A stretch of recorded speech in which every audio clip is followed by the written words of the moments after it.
என்னதான் இவன் இட்டாலியிலேருந்து வந்திருந்தாலும் இந்தியாவில் பெரிய ரெஸ்டாரண்ட்ஸில் மேக் அண்ட் சீஸ் ஃபார்ம்லையும் நம்ம ஸ்ட்ரீட் ஃபுட்ஸில் பாஸ்தாங்கிற ஃபார்ம்லையும் கலக்குன்னு கலக்குவான். நூடுல்ஸ்க்கு அப்புறம் நம்ம செரிஷ் பண்ணுற ஒரே டிஷ் இவன் தான். ஸோ இன்றைக்கி நம்ம செய்ய போகிறது இந்தியன் ஸ்டைல் பாஸ்தா செய்யலாமா? ஸோ ஃபஸ்ட்டு அதுக்கு ஒரு பாய்லிங் வாட்டரில் கொஞ்சமாக ஆயில் அண்ட் சால்ட் சேர்த்துக்கோங்க. ஸோ தட் உங்கள் பாஸ்தா ஸ்டிக்கியாக இருக்க மாட்டான்.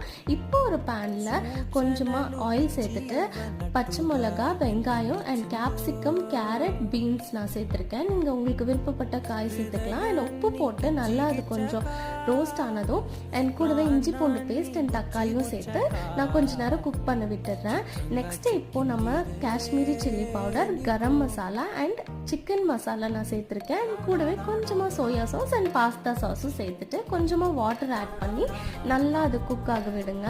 இந்த மாதிரி நல்லா எண்ணெய் பிரிஞ்சு அது சாஸி கன்சிஸ்டன்சி வந்ததும் நம்ம குக் பண்ணி எடுத்து வச்சு நம்ம